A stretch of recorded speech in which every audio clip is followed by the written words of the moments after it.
Magandang araw mga ka-opangs! Atin pong tunghayan ang ikapitong kabanata ng ating kwento. Pero kung bago ka pa lang sa channel na ito, i-like at i-share ang video at i-click ang subscribe button, gayon din ang bell icon para lagi kayong updated sa aming mga kwento.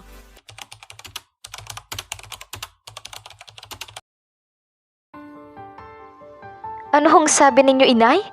Pakiulit nga ho.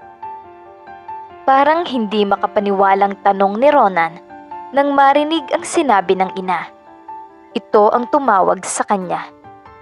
Mabuti na lamang at nasa bahay na siya at nagpapaantok na lamang para matulog. Ang walang hiyang babaeng ipinanhik mo dito?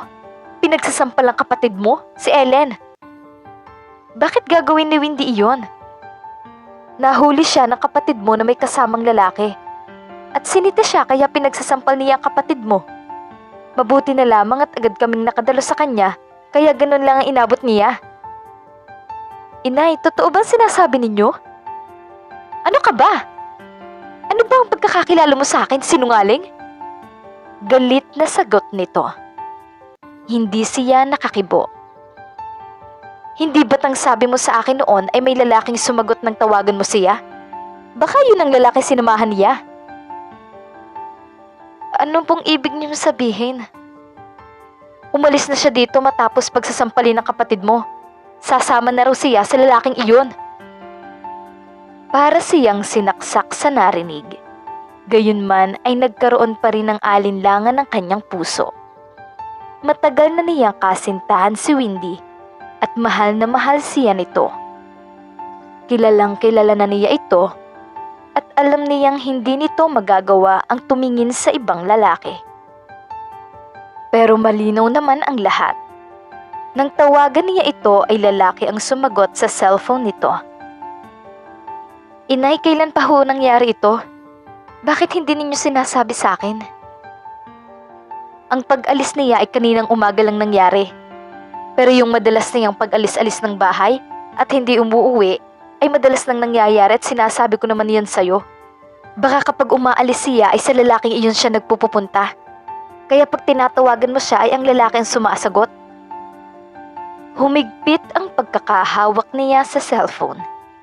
Parang gusto niyang magrebelde. Sana ipinigilan niyo siya, inay. Sana ipinakuusap man lang niyo sa akin. Bakit ko siya pipigilan ay atat na atat nang umalis at sumama sa lalaki niya? Ilang ulit ko siyang sinabihan na tawagan ka at oo lang siya ng oo pero hindi ko naman pala niya tinatawagan. Ano ang ibig sabihin niyon? Hindi siya nakakibo. Nakita mo na ang tunay na kulay ng babaeng iyon? Iyon ba ang klase ng babaeng gusto mong pakasalan? Ngayon, sabihin mo sa akin, sa palagay mo ba ay anak mo nga ang dinadala niya? Hindi siya agad nakasagot. Kung dati ay sasagutin agad niyang sigurado siya, ngayon ay hindi na siya nakakatiyak. Pinasukan na ng pagdududa ang kanyang puso. Inay, uuwi ako dyan. Kailangan kong makausap siya. Bakit kailangan mo pa siyang kausapin? Eh matagal ka na nga niyang pinuputungan ng tahi sa ulo. Saka saan pa siya hahanapin? Tiyak na nagkalayo-layo na iyon para hindi mo na siya makita pa. Pero hindi ako matatahimik hanggat hindi ko siya nakakausap. Saan mo nga siya hahanapin kung uuwi ka? Saka hindi ka ba nanghihinayang sa trabaho mo dyan? Napakalaki na sweldo mo. Makakabalik ako dito kahit anong oras ko gusto, inay. Dahil nagugustuhan ng management ang performance ko. Ang kailangan lang ay mayroon akong mabigat na dahilan para umuwi. Bahala ka. Pero mag-isip ka rin, Ronan. Huwag mong sayangin ang napakagandang oportunidad na dumating sa iyo dahil lamang sa isang walang kwentang babae. Sige ho, inay. Kung magagawa mo, tawagan mo na ulit siya at baka sakaling makausap mo na siya. Gagawin ko iyan, inay. Hindi na nag-aksaya ng panahon si Ronan. Matapos makipag-usap sa kanyang inay, ay i-denial niya ang numero ni Windy. Gusto muna niyang bigyan ng pagkakataon ng kasintahan na maipagtanggol nito ang sarili. Kilala niya si Windy. Hindi talaga siya makapaniwala na magagawa nito ang sinasabi ng kanyang inay. Narinig niyang nagring ang kabilang linya. "Hello?" Sagot ng isang lalaki na buong-buo ang boses. Kung noong una ay para siyang inurungan ng dila, sa pagkakataong iyon ay naging malakas ang kanyang loob. "Sino ka? At bakit nasa iyong cellphone ng girlfriend ko?" "Hoy, kung sino ka mang gago, pwede bang tigilan mo ng katatawag mo kay Windy? Nagsasama na kami. Kaya kung maaari lang ay huwag mo na siyang guluhin pa." Galit na sagot ng lalaki at saka pinindot nito ang end button.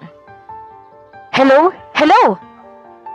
Habol niya, ngunit wala na ang kanyang kausap sa kabilang linya. Nanggigipuspos na nakuyom niya ang mga palad. Parang gustong sumabog ng kanyang dibdib sa matinding galit sa babaeng idinambana niya ng matagal na panahon sa kanyang puso. Paanong nagawa ni Windy na ipagpalit siya sa ibang lalaki? Inilapag niya sa kama ang cellphone at saglit na hindi niya malaman ang gagawin. Parang sasabog ang kanyang dibdib sa malaking galit na ibig kumawala. Kung kaharap lamang marahil niya ang lalaking iyon, ay baka nabasag na niya ang mukha nito. "Windy, bakit mo nagawa sa akin to?" Daing niyang parang mapapaiyak. "Mahal na mahal kita, alam mo yan. Kaya nga ako naririto ay para sa ating dalawa. Para maalayan kita ng maalawang pamumuhay." Naramdaman niya ang pamumuo ng mga luha sa kanyang mga mata. Hindi na niya pinigil ang mga iyon sa pagpatak. Lalaki siya, pero gusto niyang umiyak ng mga sandaling iyon. Masakit ang ginawa sa kanya ng babaeng itinangi niya ng matagal na panahon. Nagkaboses na ang kanyang pag-iyak, pero hindi na talaga siya nagpigil. Umiyak siyang parang isang batang inagawa ng laruan. Nang makalma ang sarili ay isang desisyon ang kanyang nabuo. Uuwi siya ng Pilipinas. Kailangang magkausap sila ni Windy. Kung wala na talaga siyang aasahan sa kanilang relasyon, at least ay malaman man lang niya para naman hindi na siya umaasa. Masasaktan siya, alam niya. Pero ihahanda na niya ang sarili. Mas mainam nang harapin niya ang problema kaysa patuloy na iwasan ito at lalo siyang masaktan. Bukas na bukas ay kakausapin niya ang kanilang boss at magpapaalam siyang umuwi. Kung tatapusin man nito ang kanyang employment, ay wala na siyang magagawa. Uuwi siya at walang makakapigil sa kanya. Madilim na nang magbalik si Anton sa ospital. May kasama itong isang matanda at eleganteng babae na tingin niya ay kaedad lang nito. Kasintahin marahil nito ang babaeng iyon. Napangiti na si Windy nang makita si Anton. Kanina pa siya kakaba-kaba dahil madilim na ay hindi pa ito nagbabalik. Natatakot siyang baka hindi na nga ito bumalik. Yaman din lamang at natulungan na siya at nabayaran na ang bill niya sa ospital. Bumangon siya at naupo sa kama nang pumasok ang dalawa at lumapit sa kanya. May dalang isang malaking plastic bag ng pagkain ng mga ito at inilapag sa dulo ng kama. "Windy, ipinakikilala ko sa iyo si Wilma, ang aking nobya." Nakangiting sabi ni Anton. "Sweetheart, siya si Windy, ang sinasabi ko sa iyo." Ngumiti sa kanya ng ubod ng tamis si Wilma. "Natutuwa akong makilala ka," sabi nitong inalahad ang isang kamay. "Ganon din ako, Wilma." Inabot niya ang kamay nito at nagkamay sila. Mukhang mabait ang babae at sa tingin niya ay makakapalagay ang loob niya ito. "Kumusta na ang pakiramdam mo?" tanong nito. "Mabuti na. Nawala na yung sakit ng puson ko na nararamdaman ko kanina. Salamat naman. O hindi ka ba ginutom ng nurse na pinagbantay ko sa'yo? Tanong ni Anton. Hindi. Alagang-alaga nga niya ako eh. Heto, may dala kaming mga pagkain para sa hapunan mo at para merienda mo mamayang bago ka matulog. Naku, sobra ka naman.